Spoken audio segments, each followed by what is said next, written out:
Welcome to this week's episode of Blue News by Miami Waterkeeper, where we will be talking about all things clean water. My name is Colin Schladweiler. And I'm Casey Dresbach, and we're excited to share the latest updates on keeping our waterways blue. So today we're going to be talking about all things fertilizer and why it is urgent for South Florida's residents to understand it. Did you know that fertilizer contains important plant nutrients like phosphorus and nitrogen?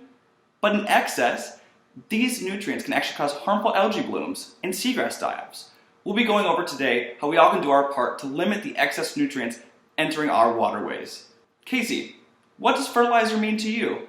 Well, for me, I don't own a lawn nor do I fertilize. I live in an apartment building facing Biscayne Bay, serving as a permanent reminder that I need to constantly be advocating to make sure my backyard remains clean, clear, and under control. But what I do know is fertilizer use during rainy summer months can wash excess nitrogen and phosphorus into our water bodies.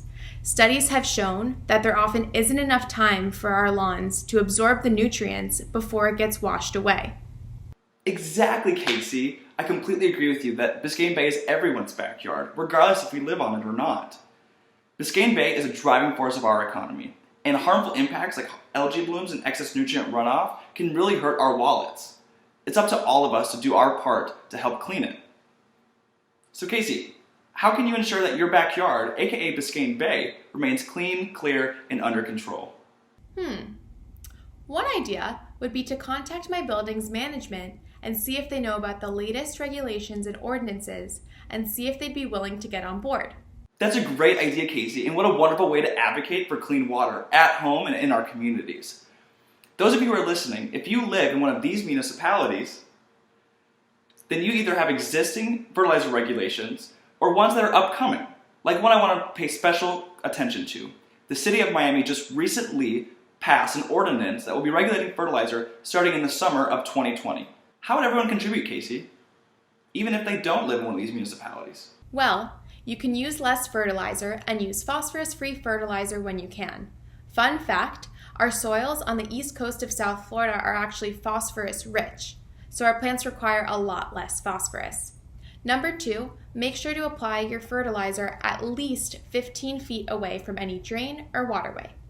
Number 3, only use fertilizer when you know it isn't going to rain. Number 4, in fact, you should avoid using fertilizer completely during rainy summer months from June through September. Thanks for giving us those 4 tips, Casey. I'm sure we all can follow them to be more in compliance with local regulations and ordinances. But I have some questions. How will this be enforced? Will I still be able to fertilize my garden? What about my herbs?